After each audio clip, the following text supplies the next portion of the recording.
छू के मेरे मन को किया तूने क्या इशारा, बदला ये जीवन, जग लगे मुझे प्यारा प्यारा।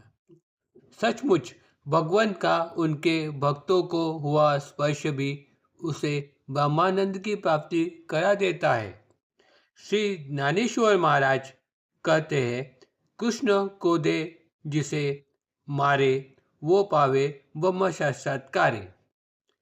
इस संदर्भ में बाबा के एक भक्त दादा साहेब खापर्डे अपने शिरडी वास्तव के दिन उनके डायरी में सन 1912-29 में लिखते हैं, बाबा एक दिन छोड़ सोने के लिए गांव के चावड़ी में जाते थे और वहां पर उनके भक्त शेजारती करते थे। उसमें सम्मिलित होने में आज मैं मस्जिद चला गया, लेकिन उस समय बाबा बहुत गुस्से में थे, यानी उनके बर्ताव से मुझे ऐसा लगा। मस्जिद के छत पर कुछ भक्तगण रोशनाई के लिए गए, तभी बाबा उनके ऊपर गुस्सा हो गए। जब वह अपने भक्तगणों के साथ चावड़ी में जाने के लिए निकले, तभी उन्होंने अपना सटका गुस्से में आकर सौ ताई साहिब जो इनके ऊपर फेंक दिया।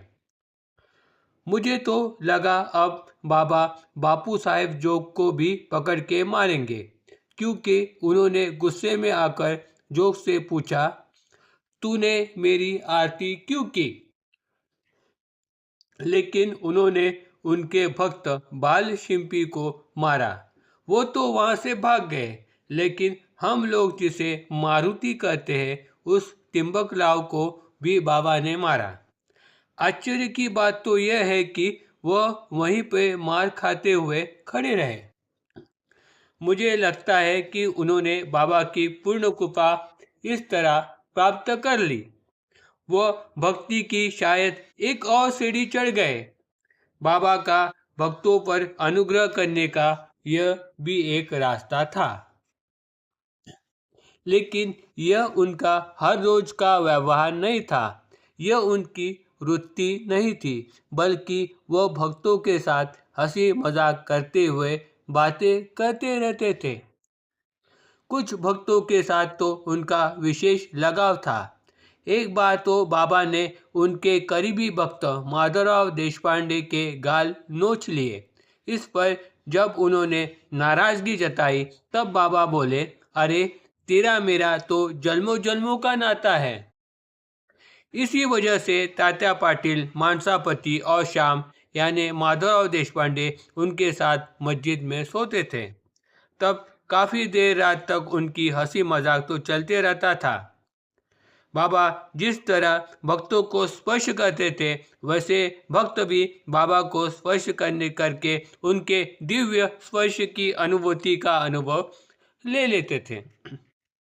बाबा के चरण संवाहन का आनंद तो सबको ही प्राप्त होता था।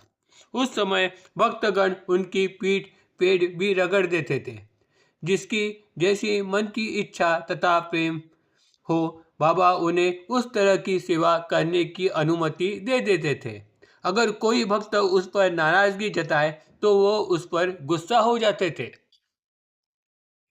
अगर किसी भक्त पर विशेष अनुग्रह करना हो तो बाबा उसे उस तरह का स्पर्श करने की अनुमति देते थे। दादा साहेब खापर्डे, उनकी पत्नी, बाबा के लिए दोपहर को भोजन की थाली लेकर आती थी। उस समय वह बाबा के पैर भी दबा देती थी। तब बाबा ने उन पर अनुग्रह करके राजा राम यह मंत्र दीक्षा दी। गुरुमुख से प्राप्त हुआ मंत्र विशेष फलदायी होता है। बाबा ने उनके अवतार कार्य में बहुत कम भक्तों को इस तरह अनुग्रह देते हुए मंत्र जाप की दीक्षा दी है। अपने अद्भुत व्यवहार से तथा बर्ताव से वह भक्तों को जीने की सही राह दिखा देते थे। एक बार साठेवाड़े में कुछ भक्त मंडली ख्रिस्ती धर्म की निंदा नालस्ती कर रहे थे। तब उनके साई के एक विशेष भक्त काका साहेब दीक्षित भी वहां पर मौजूद थे।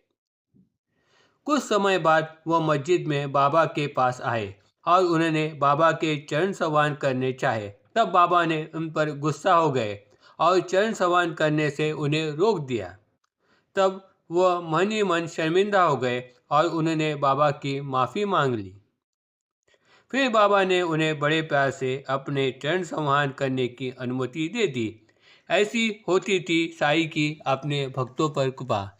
ओम Sai Ram. Please like and subscribe my channel.